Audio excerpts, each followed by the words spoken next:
Hello, welcome to this episode of True North. My name is Padraig, and today I'm really excited to be able to share a wonderful conversation with someone who I would consider a friend. Today we have Ciaran May on the podcast. Ciaran is a mindset and human performance consultant and works with various individuals, groups and corporate clients to help improve productivity, to help improve mindset, and to help people understand themselves better. Ciaran has been on his own journey of self-discovery for over a decade now, and this has led him to create and establish his own business, Natural Resilience. At Natural Resilience, it's Ciaran's mission to inspire others to live a better quality of life. And I really do believe that through today's conversation, you will definitely earn some value and some insight into the ways in which that you can potentially make improvements to your own life for the better. So if you're interested in the world of mindset, in the world of personal growth, or maybe you just feel deep down that there's something itching to come out and expand, then today's episode with Ciaran is definitely one you're not going to want to miss. So let's get into it.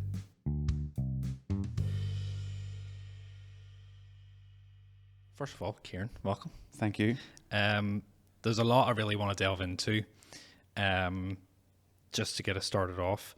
But in the context of Ciaran in this present moment, around this present time, just as you sit in front of me,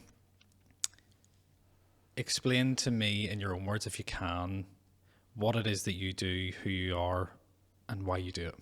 Okay, so I, at this present moment in time, would describe myself as a human performance consultant. So I work with individuals and teams and companies in terms of how they optimize the behaviour and performance of its people, as opposed to the technology. I'm not great with technology, but I know people. I've studied human behaviourism since 2008. I'm intrigued about how we respond to this life as human beings, and that's where my passion is. It's where my passion is, and I think the reason that I'm so passionate about it is because I haven't understood my own behaviour at times, my own thoughts, my own actions, my own feelings. I've felt in the past a slave to those, and out of that confusion and frustration, I really wanted to understand myself.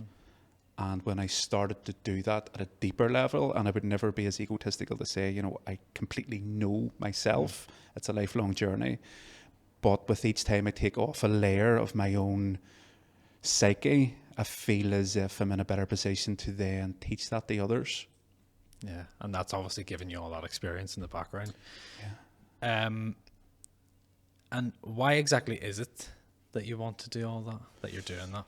I feel as if it's my purpose. Yeah. I feel as if it's my purpose. I've had different jobs, I've had different roles, but it keeps coming back to people. It keeps coming back to connection, communication. It keeps coming back to the simple things, and I've went off in different directions at various times in life. But when I joined the dots, it was all around being of service to people. It's all comes back to like, how can I contribute in a way?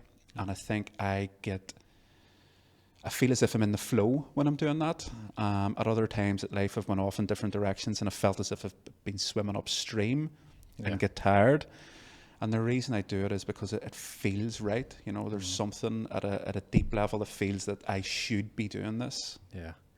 And you mentioned there as well about going through times where you felt challenges that sort of led you on different paths as well. And I've read you, and you won't mind me saying this because it is online, I've read you have a healthy obsession for studying human behaviour and understanding people.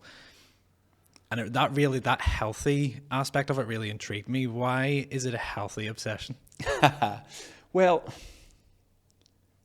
I have had unhealthy obsessions with things. And I think there's a balancing point. I think there's a tipping point. And I think that tipping point is unique to every single person. So in years gone by, I was an international powerlifter. And I competed the Commonwealths in Canada, the Four Nations in Dover, and it became, I suppose, an unhealthy obsession. I had an obsession of progression. So powerlifting, what I liked about it is very black or white. There's no grey area. You either lift the weight up or you don't. Yeah. And in a sense, it taught me a lot about progression. It taught me a lot of if you put the work in, you get the results. But then I became obsessed about the results. And what I mean by obsessed was to tunnel vision, where I became very good at that very small slice of me, which was powerlifting. But then, like for example, I only stopped when COVID hit. And I remember my wife saying to me, thank God your training's over, because I've been struggling putting both kids to bed by myself. And it hit me like a ton of bricks. And it's something I continue to explore, because I've competed at a high end in sports, and I work with a lot of athletes that want to do the same, or business owners. And you need to be super focused on, as a business owner, as a parent, as an athlete, to achieve something. But for me, that healthy obsession is putting the work in and getting the results, but also having the awareness that there are other aspects of your life. You know, and asking yourself what's important, because I remember having a nervous breakdown after the powerlifting, and asking myself that question, like, what's important now? Like, what is important? And I didn't care about my medals. You know, I came back from Canada Commonwealth Championships with a silver medal. I was like, I don't care about how much weight I can lift, really. If I don't have my health, if I don't have, you know, my children around me, my wife around me, peace of mind. And so for me, my tipping point between a toxic obsession and a healthy obsession is still having the focus and momentum to go in your desired direction, but having the awareness to realize that we need to, like, success without fulfillment isn't success at all. So it's what fulfills you, you know. And for me, it's I do have a desire and a vision of where I want to go and who I want to be, but I want to arrive at that destination in optimal health, with great relationships, strong family bonds, you know, and my morals and integrity intact. Yeah. And those, I suppose, are like the values that carry you. Yeah. You know, and everybody always talks about having these core values in business, in life, in different aspects. And those obviously come from somewhere as well. So take me back in time a little bit. What was it like for you in your formative years, you know, growing up, and life as a younger Ciaran? I had a great childhood. You know, I had a great childhood, grew up in West Belfast. A lot of love, a lot of nature time. You know, my grandparents had a caravan in Carnlough. We went there every summer. When I look back now, a lot of our childhood wasn't normal, because, you know, late 80s, early 90s, I remember soldiers on the streets. I remember the IRA doing checkpoints in the street. I remember watching the news and seeing violence. And the reason we went to the caravan every summer was to avoid that. But it was still there. It was still in your periphery as a kid. And obviously you're privy to conversations that adults are having, and you're seeing things on the news. And as much as there was a lot of love, you also felt a lot of, like, fear from those around you, and that ghetto that you grew up in, you know, that siege mentality, and you know, play small and everything else is a risk. Yeah. But I had a great childhood. I struggled my teenage years. There was a real difference between Ciaran and primary school, where there was that innocence of childhood, there was that nurturing, and quite quickly going into secondary school, and I don't know what it was, but I became a bit rebellious and curious, you know, with drink and drugs and girls, and I went from a straight A student to going on the beak, to kind of giving my education up. And at the same time, in and around 15, my parents broke up, and I really struggled with that. I was the oldest. Right. Had been asked to leave school just before my GCSEs, and I was never a bad person, you know. I was just rebellious and inquisitive, and a wee bit of escapism and self-destructing. And when my parents broke up, it was just the start of a real decline, which happened, you know, probably the best part of a decade. A lot of escapism, a lot, you know, did my GCSEs, but again, from a naturally intelligent person, I left school with a couple of GCSEs. I never went to university. I wasn't allowed back to do A-levels. I went to work in building sites, and I think it was at that stage that I felt as if my childhood was cut short. I went from being all of a sudden a boy to the man of the house at 16. I remember at 16 working on a building site and coming home, and on the way home stopping in an off licence and buying my mum a bottle of wine because I'd seen my dad doing that, and I thought, well, I'm a man now. And I remember feeling really proud, and I remember her thinking, oh, thank you, son. And part of me was like, oh, I like this role of being man of the house. But then another part of me really felt very sad at the death of my childhood. And I yearned for like not having responsibility and not having that, stigma and that responsibility. And I think that was the catalyst then of a lot of years of partying. Yeah. Because I went to parties and the inner child came out, it was dancing in nightclubs and back and having the crack in after parties and meeting like-minded people. It just went on a wee bit too long. Right. Yeah. And do you ever feel, I suppose some people might feel differently looking back from where you are back to that point in time. I suppose obviously it was necessary on part of your journey. Do you ever feel resentful towards that time? I did for a long time. I've only really started the process and healed from that in the last 3 years.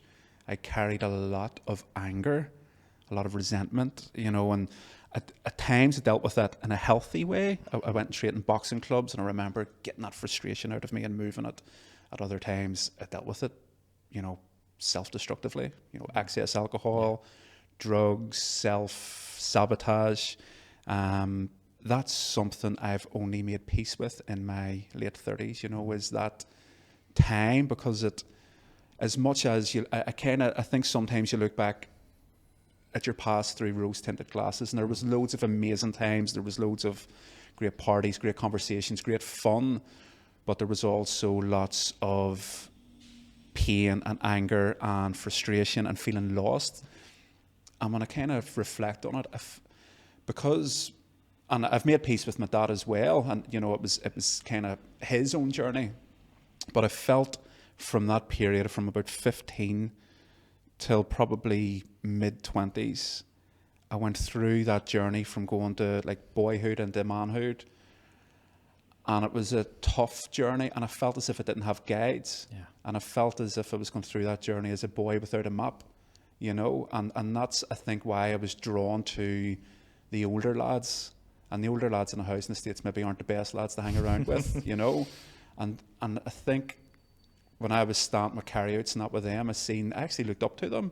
But I think it's because I was getting that big brother vibe, which I was missing out from. I didn't have a big brother. My dad was no longer there. And so, yes, I did struggle with that, but I've made peace with it now. And thankfully in a position where I look back on it with a sense of gratitude, because it shaped me of who I am today, Yeah. If you hadn't been through those experiences, what type of person would you be? And that's why I always like to ask that question, because it gives us an understanding of what you've been through, because and other people will have been through similar experiences, if not the same type of experiences. You talked a wee bit about sort of escaping reality in two different ways there. First was back when you were a child, going to the caravan, and the other one was sort of escaping childhood almost, and then looking back in later years and going, why did I escape that childhood? Suddenly I had to grow up so quickly. When you look back at that time, what's different about reality now and reality back then?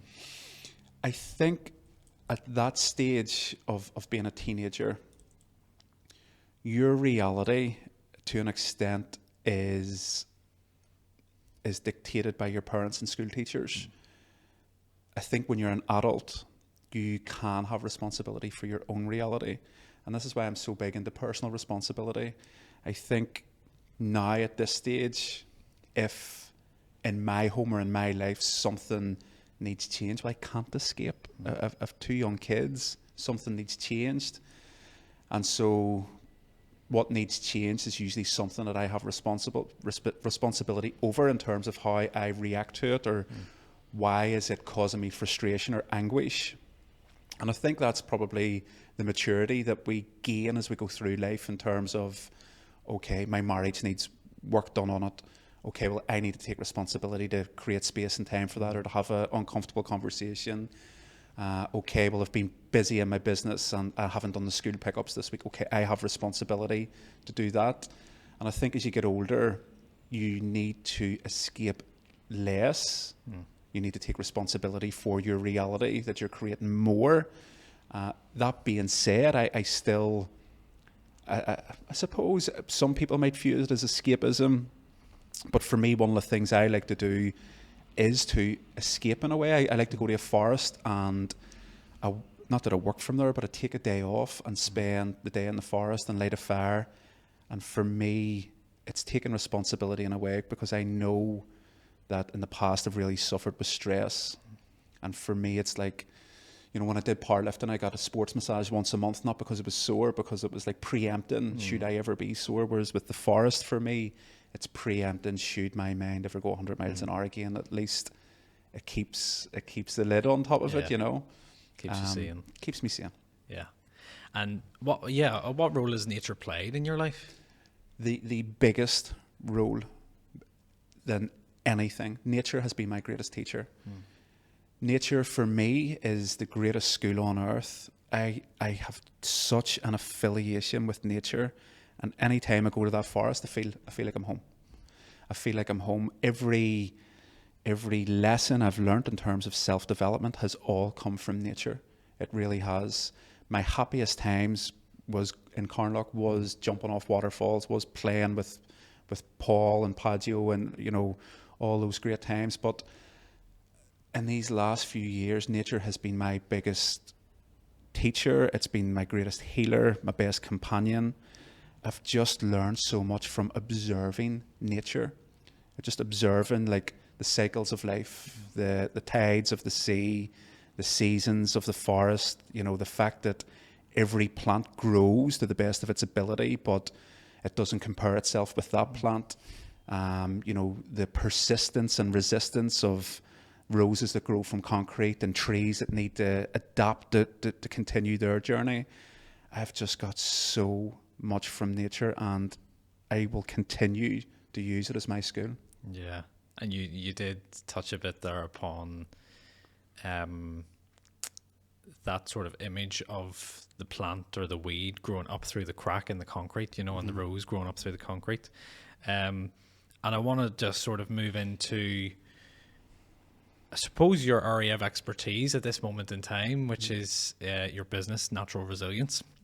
And, you know, all of your work, I suppose, is underpinned by that one phrase, natural resilience, at the moment. What does that term mean to you? What does natural resilience mean? For me, how it came about was out of pain, I suppose. I think pain can be an amazing teacher, as can pleasure, as can love. But I think pain is a master teacher also.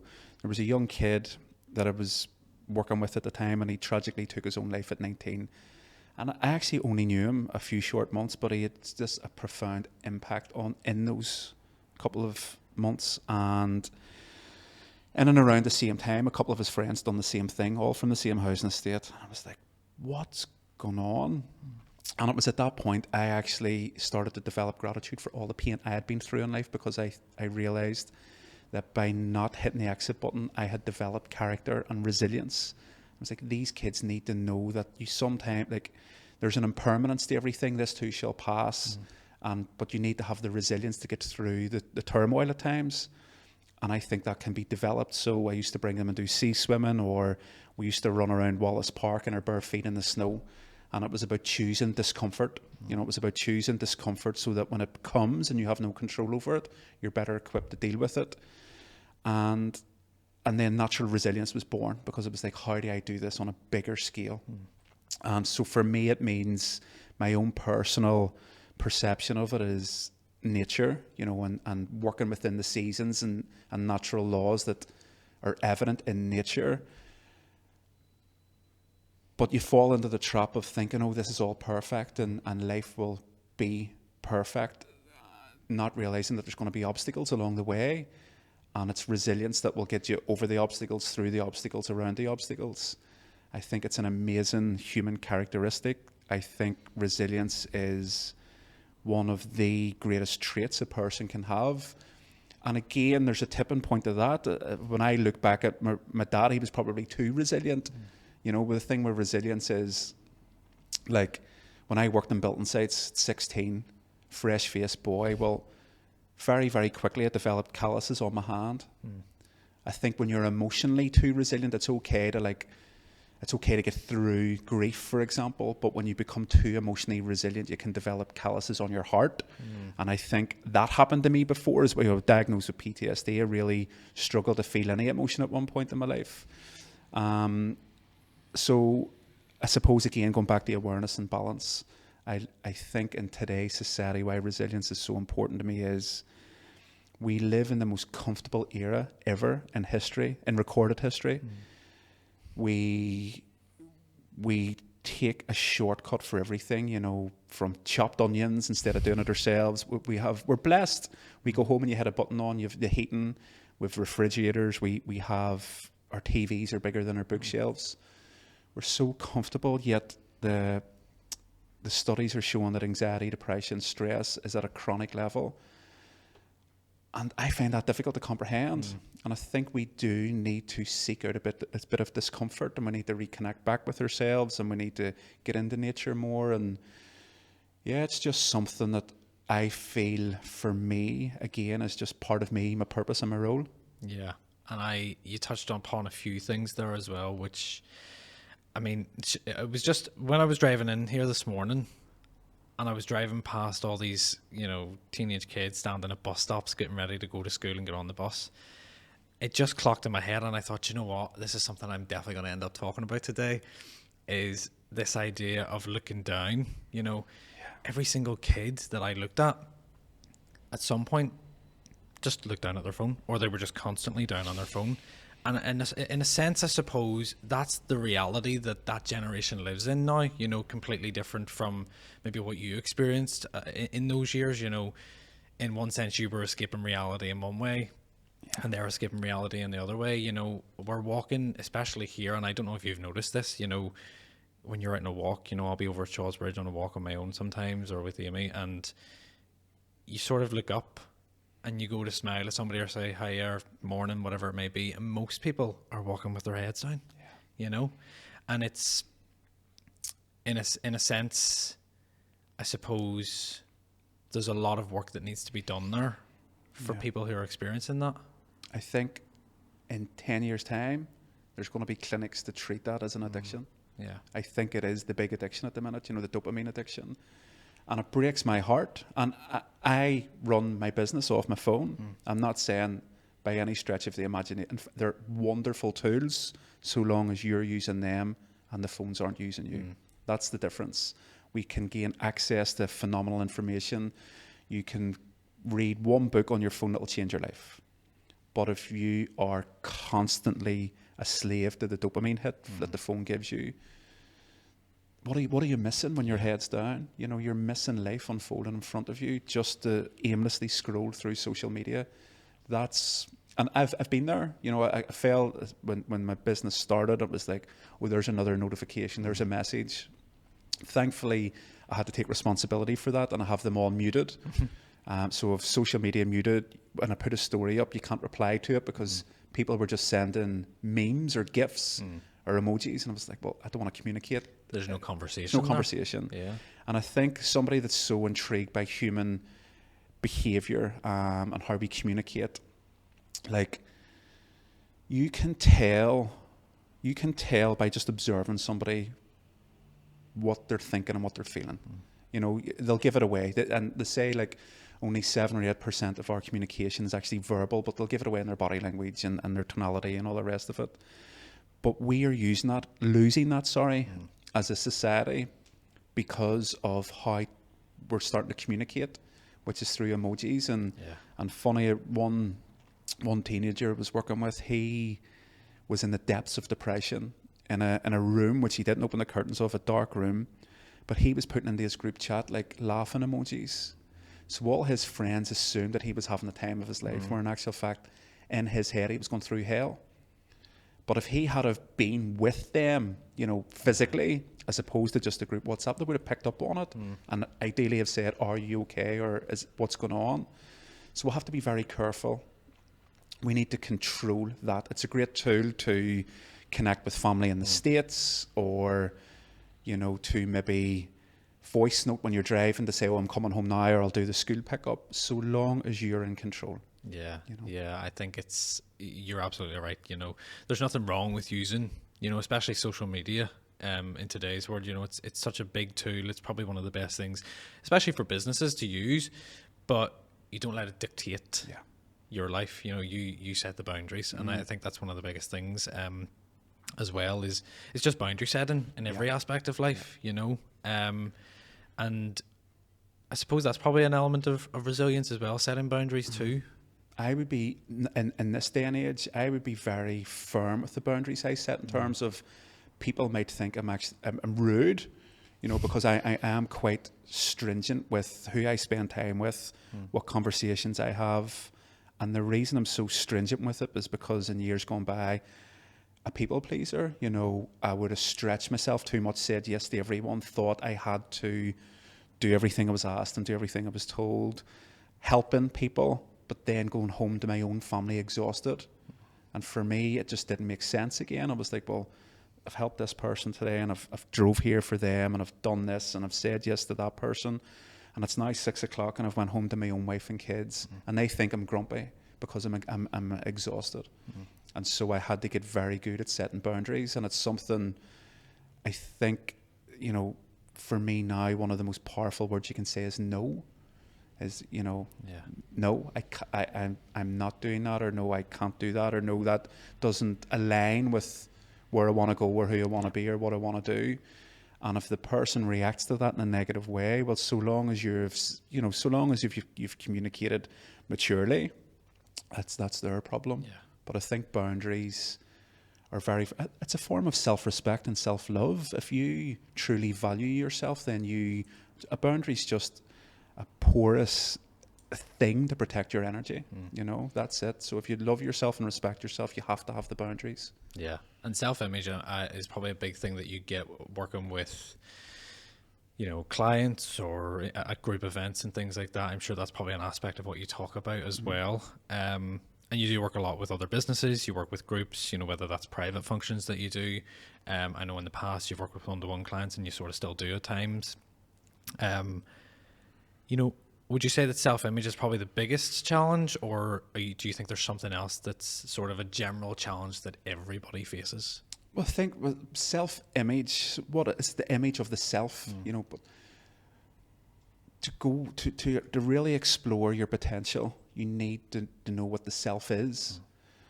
So I say it a bit like, I don't believe in self-development. The self is the soul or the spirit or the essence within every single person. It's the thing that unites us all and connects us to the all. And once you know that exists within you, then that's true self-image. Like when you know, okay, this perfection exists within me, this limitless potential. And then if you can't develop perfection, you can just express it. So all we are really is conduits to express that divine self or that divine potential. We're just conduits to allow that to express itself. But what we do is we buy into the stories of I can't and I shouldn't and I'm not good enough. And that's why it's called self-limiting beliefs. You know, we imprison the perfection. So for me, the first stage of self-image, and it's probably the hardest stage to get somebody that's so deeply entrenched in conditioning to see, is within you is, you know, a spark of the creator. Within you is everything and nothing. Within you is pure consciousness. And sometimes for people, particularly in this country, because religion plays such a fear-based role, I'm not religious, but once you realize that everything is within you, and this is why nature's been such a great teacher, because those universal laws that you watch in the forest are the same within you as well. And once you start living in harmony with them, everything changes. But that's how I start, is getting, and it goes back to the age-old, you know, slogan that was seen in the ancient temples and by Socrates: know thyself. Once you know what the self is, then your self-image changes, and it becomes a process of unlearning all the personas and the roles. And I have changed my self-image time and time again, because I think when you realize, okay, this limitless power, this limitless potential, the self, the soul is within me, then I get to choose how I express it. You know, I get to choose the role in which it flows from. So I really, okay, if there's self-limiting beliefs holding me back, where did they came from? They came from repetition. They came from me repeatedly buying into it so much that they solidified. Okay, well, that's a process. So I want to do the same process, but in alignment with my purpose and my desires. So recently, for example, in July last year, I went and watched the self-development show by Pat Divilly, and he stood on stage, and he was providing all the information that resonated with me, but that I had never really seen from somebody here do before. It's usually like the Tony Robbins and the Bob Proctors, and they're great, they're amazing guys, but I kind of watched Pat and went, he's able to deliver that message, but authentically, you know. And if I was to try and be Bob Proctor or Tony Robbins, I wouldn't be true to myself, because I'm quite mellow, I'm quite chilled. I'm not like clapping my hands and up and shouting, and you know, that's amazing, but that's them. And I was staying in a hotel that night, and I went back to the hotel and I said to my wife, you know, I want to do that. I want to stand on stage and inspire people with what I feel in my soul, but I want to do it authentically like Pat, and I want to do it within 12 months. And so I wrote it down on a piece of paper, on the headed paper of the hotel, that in 12 months I'm going to stand on stage and deliver my first talk with all this stuff I'm so passionate about. And I woke up the next morning and I looked at it and I ripped it up, because straight away the self-sabotage came in of, I don't have the followers, I don't have the image, I don't have the vocabulary, I don't have the confidence, I don't have the ability, you know. Thankfully, I got it out of the paper basket and I went, I need to work on this. Like, where's that coming from? So I wrote out a self-image script. You know, in the present tense of the person I wanted to be. So it was like, I am a man of courage. I am a loving father, a doting husband. I am a public speaker. I stand on stage and I inspire people. I act as a conduit for this message that resonates so deeply within me to give it to other people. I'm in optimal health, and so on and so forth. And I read it into a mirror in my kitchen every day for 90 days. 6 a.m. every day for 90 days. And the first 4 or 5 days, I felt like an idiot. You know, I felt like, and I was saying it quite submissively, you know, like, oh, I am a public speaker. And then I kind of remember thinking, well, if I don't believe myself, no one else is going to believe me. And I got rid of the ego, which is the opposite of the self. You know, if the self is the divinity, people say, well, ego's edging God out. You know, you're moving away from the self. And I was like, I need to get rid of that, and I need to be in tune with more and what I feel at a soul level. And so I stood in front of the mirror and said with conviction out loud this self-image script. I didn't care if it woke the kids up. I didn't care if it woke Stacey up. It was like, I am a courageous man. I am a public speaker. I am healthy. I am successful. Within those 90 days, I had started getting public speaking gigs. It just came. I never advertised. Still to this day, I've never asked for one. They just keep coming. It was a 12-month goal. Within 6 months, I sold out my first show in the Balmoral. 160 people turned up to hear me speak, and I spoke from my authentic self. And it was at that moment I realized the power of self-image. You know, it is huge. You can literally choose how you express that perfection within you, what role you get to play. The problem in this day and age, and particularly with social media, is there's blurred lines between the role and the self. We think we're the role, you know, we think we're Ciaran, we think we're Padraig, we think we're the father, the business owner, whatever it may be. We just get to choose that. And it's temporary, you know, and you can change it at any time. If you're not fulfilled with how you're living now, then you get to choose which avatar to express that divinity through. For me, that's self-image, you know. Yeah, I was chatting to somebody before who is a therapist, who's a counsellor, and we were having a discussion. There is a particular sort of model within therapy, and the self is at the core. You know, the self is caring, creative, compassionate, it's loving, you know, it's all of these perfect ideals, you know, and not in perfectionism in an egotistical way. And then around that, we have these sort of external things going on that I suppose you would maybe call events of programming and things like that, and results of programming and conditioning. Little exiles at the bottom who are maybe vulnerabilities. Managers off to the side, which are, that voice that comes in and goes, right, okay, no, we need to shut up now, let's put that to the side, we need to get on with life and do this. And then you've got the firefighters on the other side, which step in when the manager can't deal with the exile. And that's like alcohol, drugs, different types of things that numb the way we feel. And I think at the very core, if we want to heal certain aspects of ourselves, speak to those exiles, those vulnerabilities from the self, and use the self, like you said, self-image is how the self truly is, and if we actually speak to our vulnerabilities from the self, then we can heal those things. Absolutely. Deep down. There is so much strength in vulnerability. So much strength in vulnerability.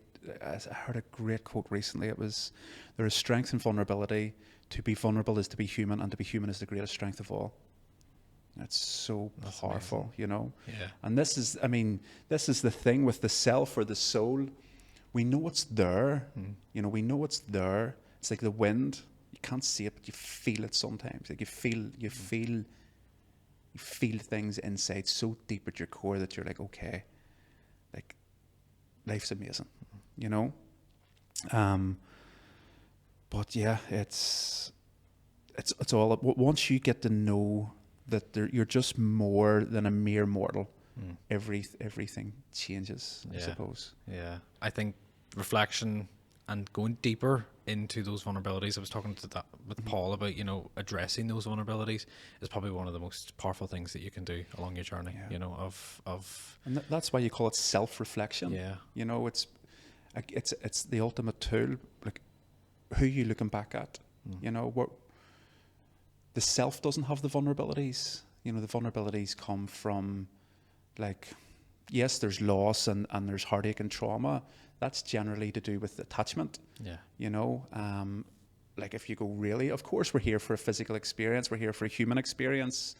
And so we fall into the physical realms and those laws that govern that, the likes of polarity.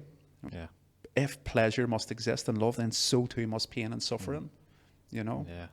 So that's what shapes, I suppose, that's what transcends the ego to the self, and that's what, I suppose you can go deep with it in terms of, is there pre and post lives, or is this it? But we don't know. Yeah. We don't know. But if this is it, if it's just one go, and all you get to do in this life is to get to know the self, then I think you're doing okay. Just a quick word from our sponsors on this podcast. This week's sponsor is Simply Zen. Simply Zen is one of the most amazing, magical and spiritual holistic and wellbeing brands in Northern Ireland today and across the UK. Simply Zen hosts a range of different events, a range of different training academies, and they also have fantastic products on their website and in store that range from crystals, such as the one I'm wearing on my neck at the moment, to incense, jewelry, novelty gifts, ritual items, and so much more. Everything for your magical needs. Simply Zen is the home of holistic well-being, and if you want to visit them, they're based in Belfast City Centre and in Lisburn as well. You can also visit their online store, simplyzen.co.uk, and if you want to check out any of the events they have on, they always put out their events at the start of every single month, whether that is training courses, ceremonies, retreats, or just a simple meditation and sound bath experience. Simply Zen is there for all of your spiritual, mindful, emotional, and well-being needs. They also have a range of different therapies such as Reiki energy healing, Indian head massage, Rahani celestial healing, Hopi ear candling, facials, and so much more. So if you're into your spirituality, if you're into your mindfulness, if you're into your well-being, check out simplyzen.co.uk. And if you're wanting to shop online for an amazing gift or something just to treat yourself, don't forget to use the code TRUENORTH for 10% off. That's TRUNORTH, True North, in your voucher code at the checkout for 10% off. So why wait around? Make your life magical today with Simply Zen. I wanted to ask you if there's something that you feel people from the external who don't really understand what it is that you do, if there's something that they may misunderstand about your work? Good question. I think they think that they have to lie to themselves over and over again to you know, I'll not name names, but I suppose a lot of characters in the personal development world maybe try and replicate American brash, in your face, gold teeth, Armani suits, private jets, permatans, and they're like, that's what personal development is. They think it's solely about making money, that it's solely about being brash and uber confident. That's just what that person thinks is important to them. They've used a process. It's just a process of firstly discovering and then expressing your potential. That's it. Those people have taken that process and used it for something that they value, which is maybe money or fame or confidence. But I always think, you spoke about values, I think your highest value fills your biggest void. You know, and that void usually comes from childhood. So they might value the likes of money and finances, potentially came from a childhood where there was maybe financial instability. So I think for somebody that's on social media and go, well, what is personal development and how does it benefit me?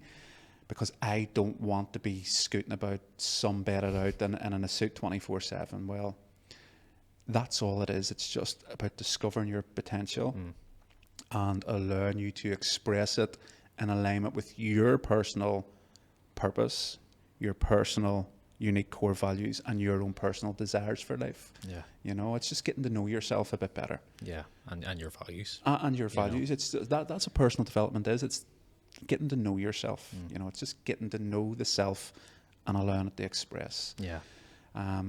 For me, what comes with that is the more you get to know yourself, is the more peace you become.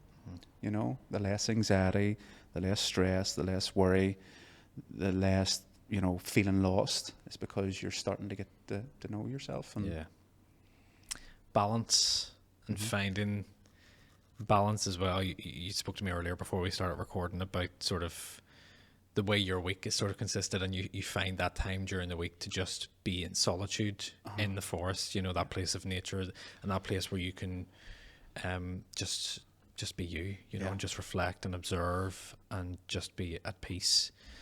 How do you find that balance between work, between family, between taking that time for just you as an individual, you know? You don't. I have been and suffered from and experienced burnout several times with sport, with business, with parenthood, with life, and it's a dark place to be. I don't believe you can be in a long-term state of balance. I think we're in a constant state of balancing, and how I use to describe it is the analogy of a spider. So if the spider's web represents life, and each segment of that web should be maybe your family, your career, your personal growth, your health, your finances. Well, when the spider's in the very epicenter of the web, and each of its 8 legs reach out into a segment of the web, it's in perfect balance. And we probably go into a state of perfect balance at night when we go into deep rest. But when the spider's there, that's not where the flies land. The spider has to leave the state of balance. We have to leave our comfort zone. We have to grow. If that spider does not leave the state of balance to get the flies, then it dies. For its own evolution and its own growth and its own survival, it has to leave a state of balance.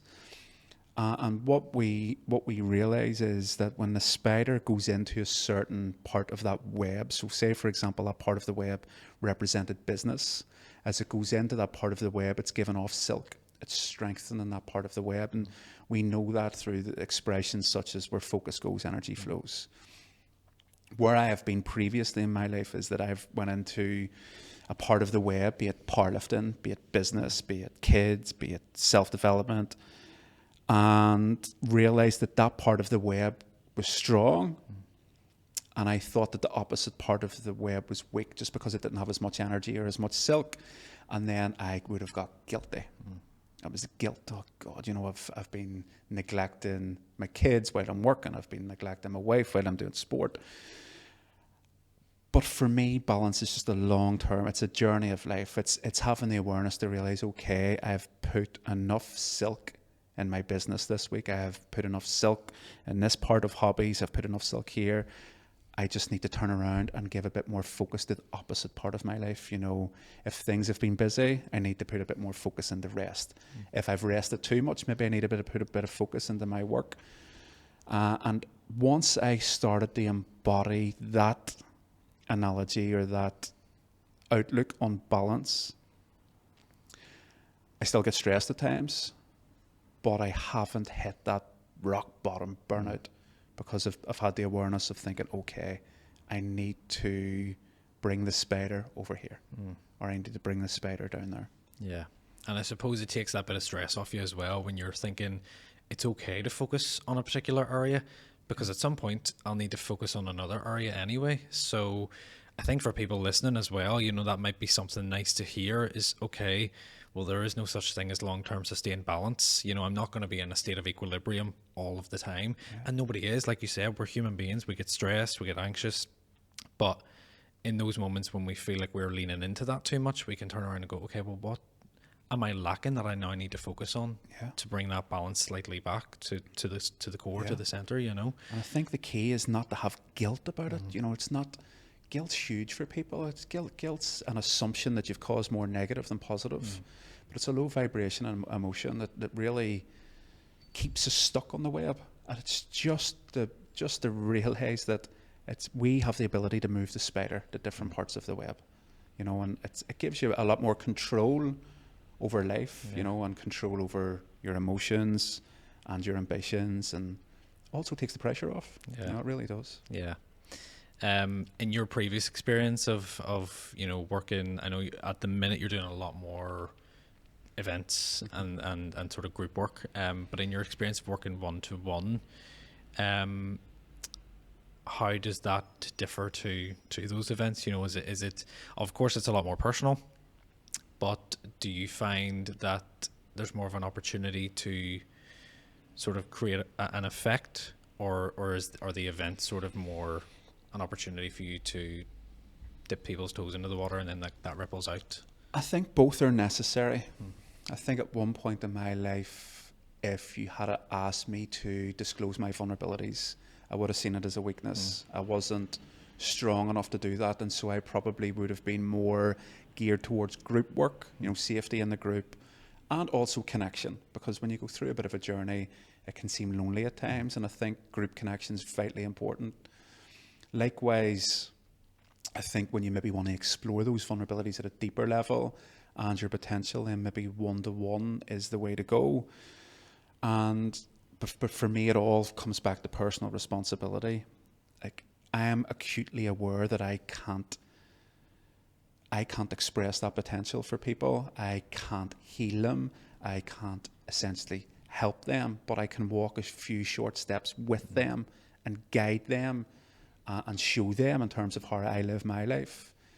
But it's up to the person to take off the armour. It's up to the person to kind of look at their own programs and habits, their own addictions, their own pros and cons and subconscious patterns, and how they're expressing their life and how they're loving. And that requires, that's tough. That's tough for people to do. For me, I try and incorporate, like, from what I've learned. So, for example, if people go, I don't have time. I don't have time to improve. I don't have time to read the books.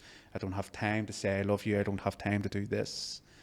Well, it's then hitting it with the opposite. Okay, well, life's fast paced. Let's go camping for a night.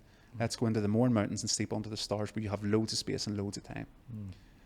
And then prove to them, well, you've just taken 36 hours to yourself. Yeah. You've just quietened down. You've just slowed down. I love the one-to-one work. I've built up some amazing friendships. On the other side of that is, I really want to try and attract the right type of people that are aware that one-to-one self-development work isn't somebody doing it for you. They can't read the books for you. They can't do the courses for you. They can't change their self-image for you. And I think, again, that's the balance. You know, it's a time I went through a period there of a couple of months of not taking on one-to-one clients. I was doing the corporate work and the talks because it felt as if, from an energetical point of view, I was putting less energy into it and getting more money in return. And that's where I was then, but I still have this yearning within my heart and soul to walk those few short steps with the right people, you know. And it's not something I publicise on social media or anything, but some of the changes that I've witnessed and seen, that's not me, it's them. It just sets my soul on fire. You know, it's just like, okay, this is maybe why I'm here, was maybe to experience a lot of pain, they experience a lot of growth, and then share with people maybe how they can, I suppose, navigate this small part of their life a bit better. Yeah, you're holding space, you're holding that frequency, I suppose. You know, we talk about that a lot in energy work. You know, if people are coming in for a ceremony, you know, and they feel there's a healing aspect to it, I'm not doing the healing work.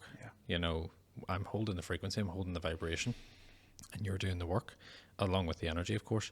And there's a few things you touched upon there as well. One of the biggest things, and I was speaking to Julie Fitzpatrick about this the other week, was that it's a want, it's a desire to change. And if somebody's not going to change if they don't have a want to change, and you know, I think that probably comes through quite a lot in some of the work that you do. You know, like you just said, like people sometimes will maybe think, oh, you're the one doing the work, you know, you're reading the books, you're doing this, so you tell me what to do.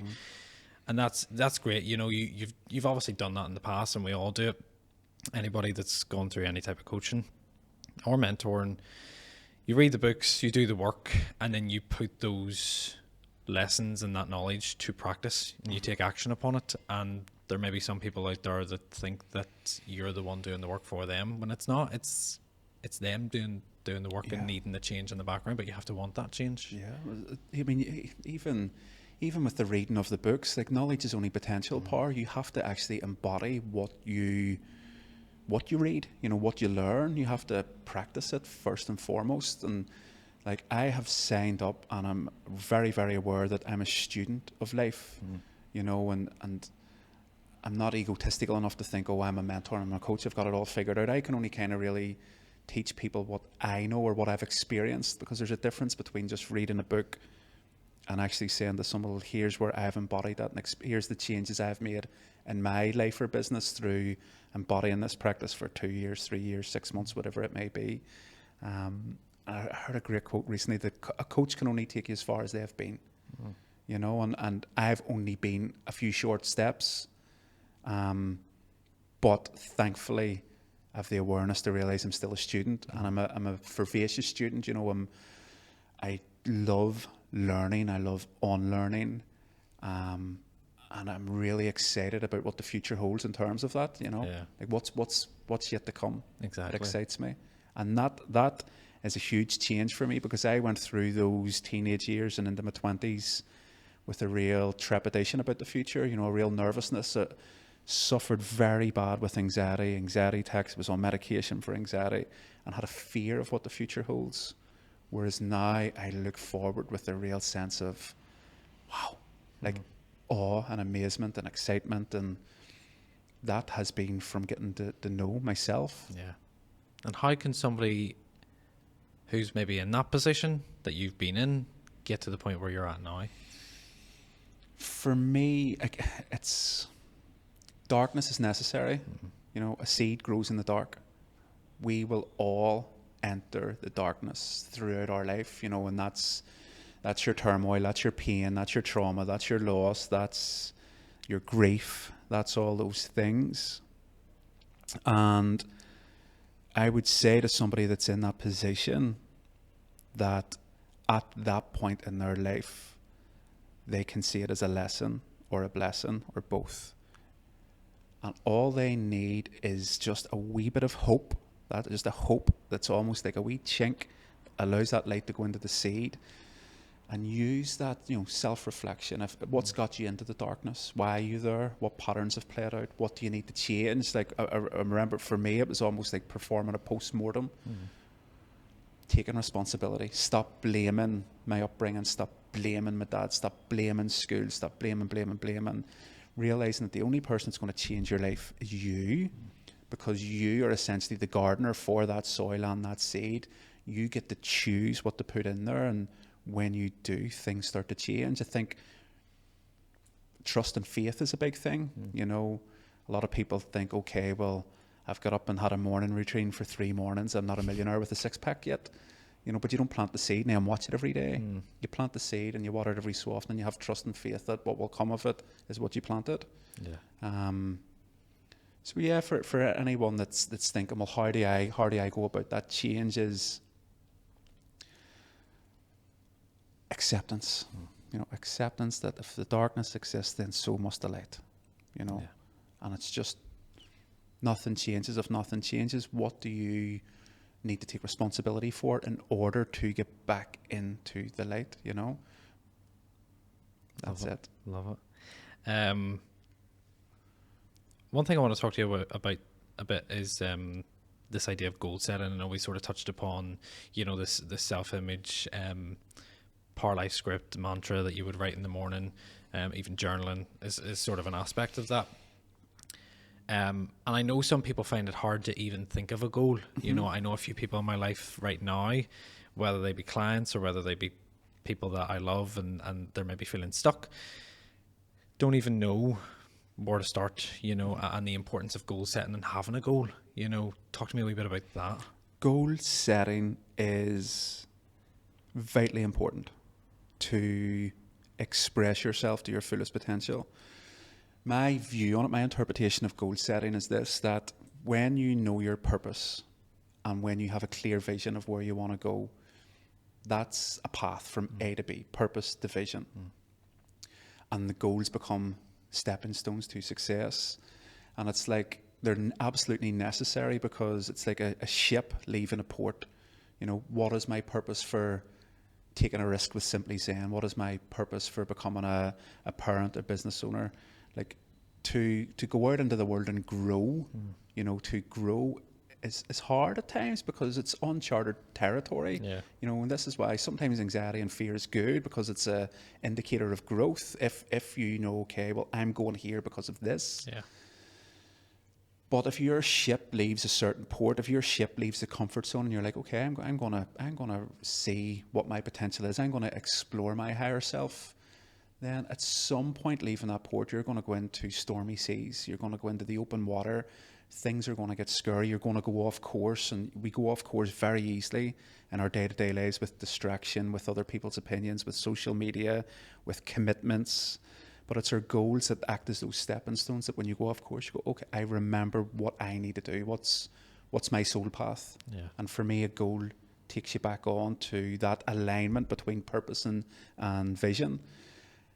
They have a bad reputation, goals. And again, I think it's to do with the whole Hollywood-esque side of personal development. For me, a goal is simply a priority. It's what are you prioritizing? If your goal is to lose weight, then you're prioritizing health. That's all it is, But what it does give you at a deeper level is a sense of direction. And I have found that a lot of people that I work with on a one-to-one basis that maybe feel lost in life or overwhelmed, they don't have a sense of direction. They don't have goals. And I don't mean, superficial goals, but goals that, I want to have a nurturing relationship. I want to be a good father. Well, what does that look like? I want to be in optimal health. Like, they're all amazing goals. They're great visions.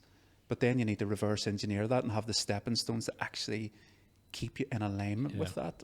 So I think that I personally have benefited massively in the past few years, that when I have goals that are in alignment with my values, and I suppose that's a big thing.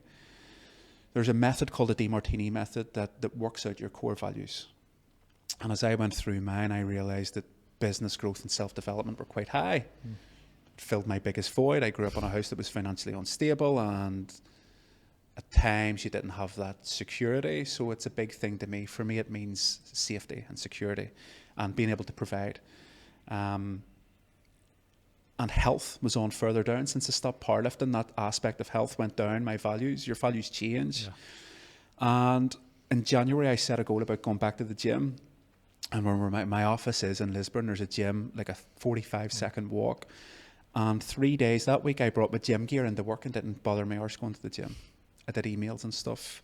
That same week, I drove to Dublin at 5:30 in the morning for a business meeting with a big smile on my face, 100 miles, because the meeting was in alignment with my highest value. Yeah.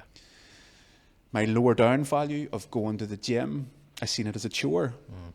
What we need to do there then is to realise that with different goals we need to set is I needed to link the lower base value with the top priority value. So I needed to find out why going to the gym would positively impact my self-development and business growth. So I had to write down like 40, 50 reasons with better energy, more discipline, more confidence and so on and so forth. And then at an unconscious level, I realised, okay, the gym's not a chore. It's actually feeding into my unique version of self-actualization or whatever it may be.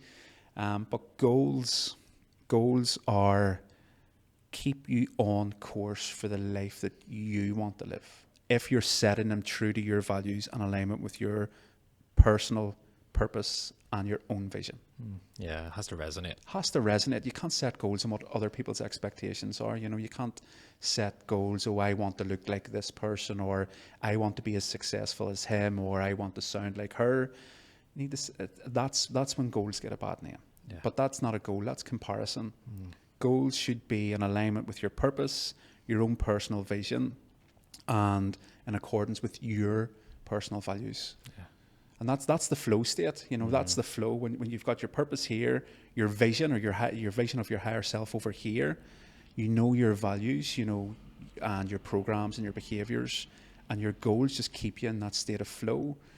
And it's something that I've started to really hone in on the last couple of years, is living in that flow between my purpose, my desires, my vision, my goals, my values. And I feel as if I've got more experiences, more achievement in the past 3 years than I've probably done in the 10 years before that, including the powerlifting, because I feel as if I'm living in that flow state, more often than not, or certainly more often than what I was in the past. In the past, I felt with goals, and it wasn't my goals, it was maybe my father's expectations, or, you should seek out a government job with a pension, it wasn't resonating with my soul. So I used to feel as if I was swimming upstream. But that gets really tiring after a while. Yeah. And when you work out your own purpose and your own vision of where you want to go, when you set your goals, then you flow. You flow more. Yeah. And I think that's what life is to find your own flow. One of your goals, I know, particularly from the results of last year, was Happy Fest. And that's still very much a running thing. Where did that come about from? I mean, obviously, I know Ciara's not here to explain her partake of it. Ciara and I had met about 3 years ago through Kate Conway, through sea swimming. And both of them had lost their close friend, Stephen Clemens, to suicide. Lockdown had just hit. Ciara quite openly talks about going into a really bad depression. And we developed a great friendship, and would realise that, we'd both been on medication, prescribed medication for depression, for anxiety, for different things. But we're having conversations about how holistic modalities had actually had the biggest profound impact, from Reiki to sea swimming to grounding to massage to yoga, the breath work to like-minded people, going to meditation retreats, silent retreats, whatever it was. And it was just these wee conversations about, like, wouldn't it be amazing if what is seen as alternative was more into the mainstream, and if people stopped having this view on it that because it's not mainstream that it doesn't work, or it's woo-woo. And I remember getting acupuncture in my back before, And I went to chiropractors and I took anti-inflammatories and painkillers, and one acupuncture session freed my back up. And speaking to a doctor, and he was like, nonsense. Okay, but we were having these conversations, and went out for a coffee one day, and Ciara was saying, like, Ciaran, I really want to put on an event that brings together all these things that have helped us on our journey through life, like all these things that have had such a profound impact that we feel at a soul level. But she said, I have a real fear of doing it, because her story was a bit like myself, a bit like a lot of people. Sometimes you take on too much to fill your biggest void and you hit burnout. And she had said that her depression often comes from taking on too much to hit burnout, to fill the void. And she says, like, I kind of need somebody to do it with me, but I don't know who. And it just kind of came out, and I was like, well, I'll do it with you. She was like, right, okay then. Well, that's that sorted. And we'll just both bust out laughing. And then we were like, well, none of us have a background in events. How are we going to pull this off? What is it? What does it look like? And we did the same thing. Like, we went away as individuals and visualized like what we wanted to look like, and then set goals, starting from the end product right back to the start. With 6 weeks, we says, okay, if it's meant to be, it will be. And on a wing and a prayer, we come up with the name Happy Fest, because these modalities had given us happiness at different points in our life, and that we felt it would make us happy if we were to be able to open people's eyes to say there's other ways. And I suppose the underlying message was suicide's not the answer. And although society says that the only way to deal with things is through prescription medication, what if before it got to that stage there was other things? And so that was our vision, that was our purpose. And 6 weeks out, we just on a wing and a prayer decided to book the dates and go for Happy Fest. 3 weeks out, with 43 tickets sold, and we were due to lose thousands of pounds each. And we came to a crossroads with it all, and we were like, do we bow out now at a loss before we take on any more responsibility? Or do we have trust and faith and also get ourselves into a vibration of expectancy, of assuming that it will all work out? And we chose the latter. And within those final 3 weeks, we sold over 900 tickets.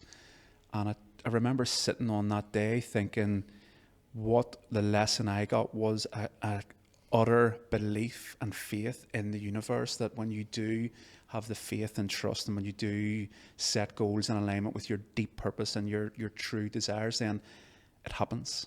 You know, it happens. It was all that vibration the last 3 weeks, with no paid ads, no sponsorship, no influencers, none of that stuff that didn't resonate with us. It was just an utter belief, and trying to deal with every obstacle we came up against from a position of love.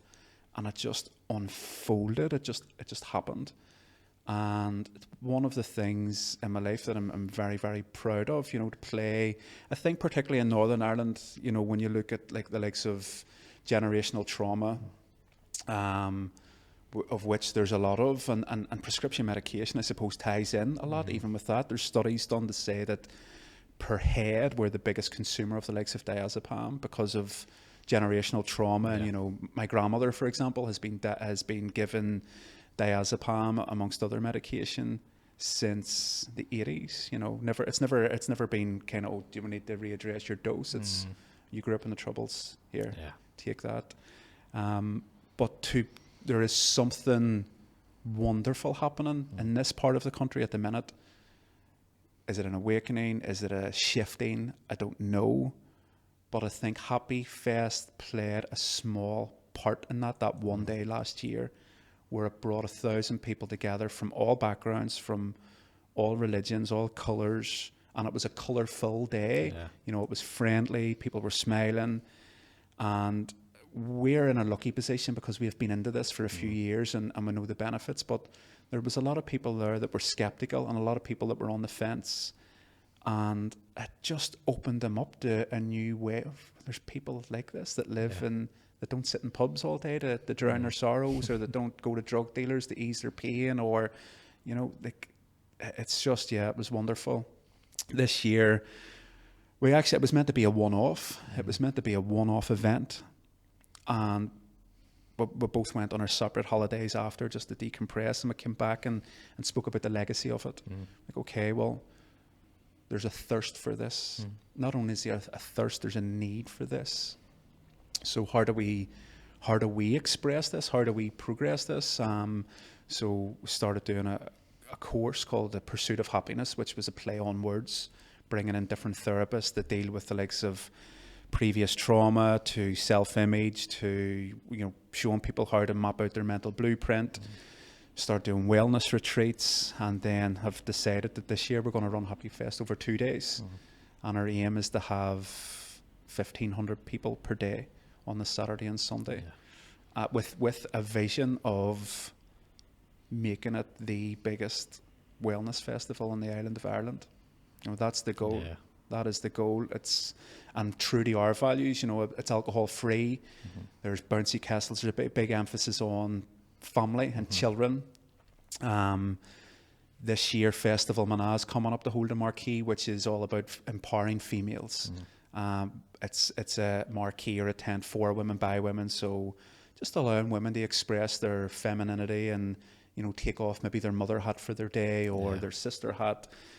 Cacao for women, breathwork, yoga, and of course I'm big into men's work and providing that space for men. So we're coming up with the concept of Teach na Fear, which is the man's house in Irish, and it's going to be similar. It's going to be drum and circle for men, breathwork for men, cacao for men, yoga for men, for men that feel a bit lost, or still maybe feel that showing vulnerability in front of a woman is going to equal judgment or weakness, that they can explore this in the safety of other men. They've maybe done a wee bit of work and are willing to facilitate them through that process. So for me, it hopefully plays a small part in whatever this positive thing is that's going on. Yeah, that's shifting, that's awakening, that's making a scene for itself, I suppose.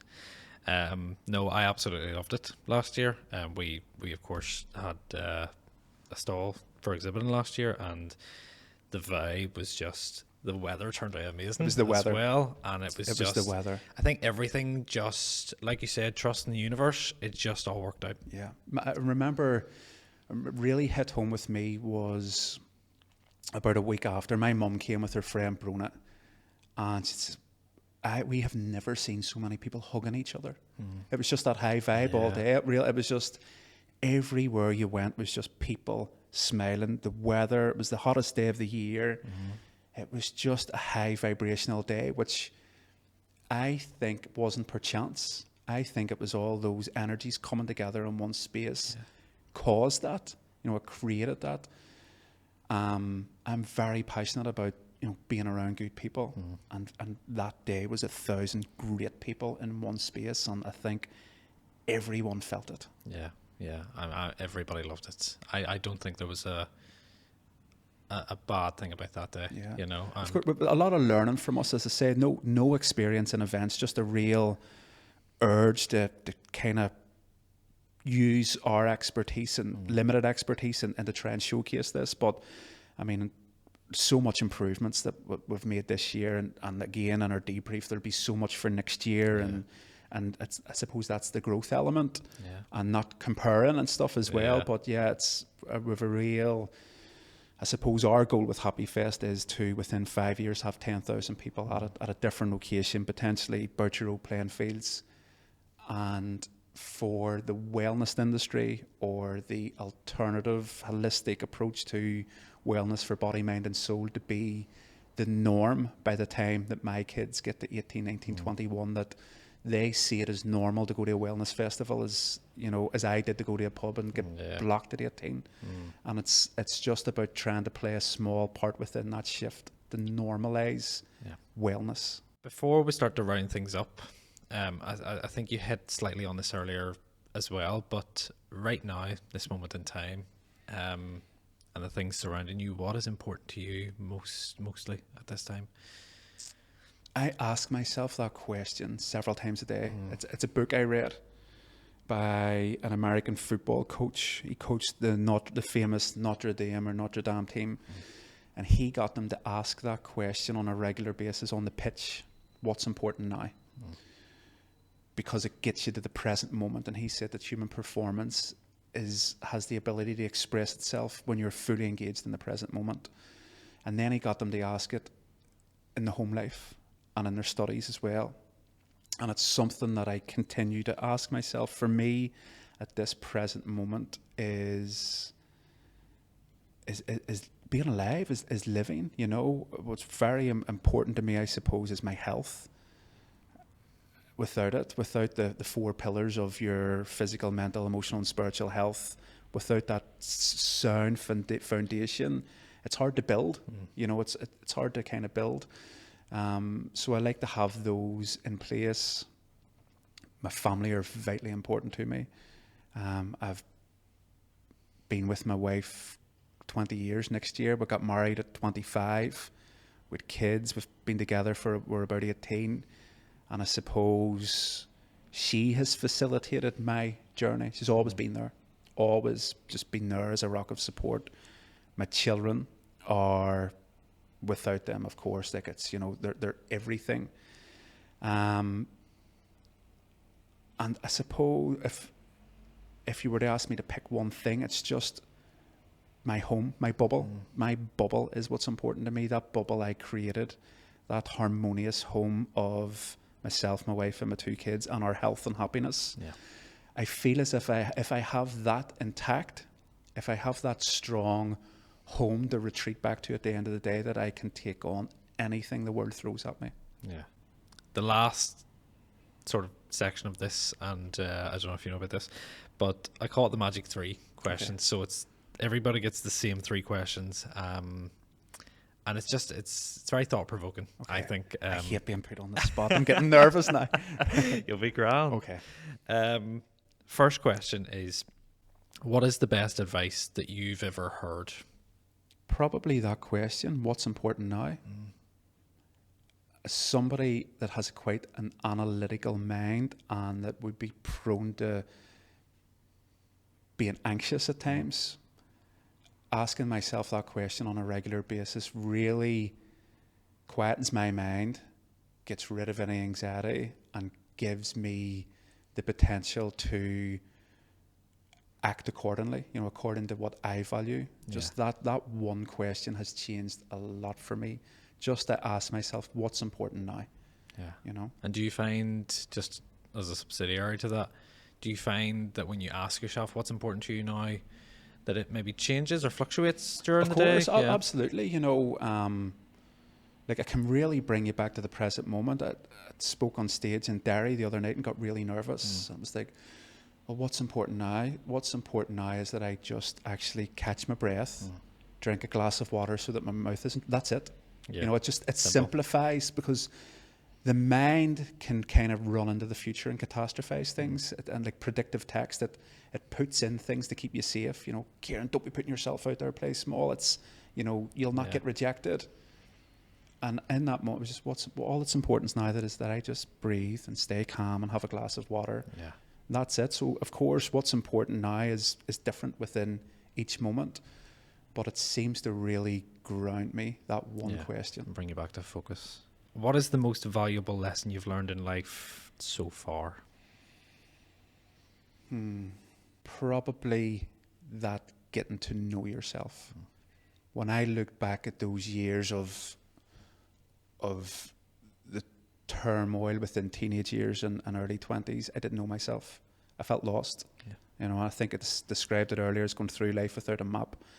Genuinely felt lost. I had no idea who I was. I had no idea what being a man was. I had warped ideas, you know. That's why I thought a man has to be tough and covered in tattoos and all these things. The greatest lesson is definitely getting to know yourself, like yourself, you know, and accepting that that's you. Yeah. You know. And finally, True North is direction towards purpose. What would you define, and I think we've touched briefly on this, what would you define as your purpose at this moment in your life? To inspire people to live a better quality of life. I believe that I have been through so much trials and tribulations and amazing times for a reason.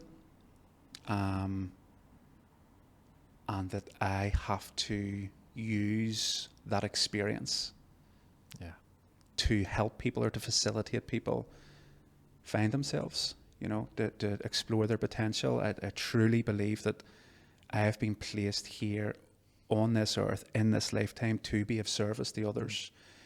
And I needed to go through the trials and tribulations of life so far in order to shape my character, in order to show me that the darkness is temporary, in order to show me that there's impermanence to pain, in order to show me that love transcends all the physical problems that we give ourselves, and to help people find that within themselves. I truly believe that my purpose is solely that. Yeah, that's it. Amazing. Yeah, I feel like we've only really,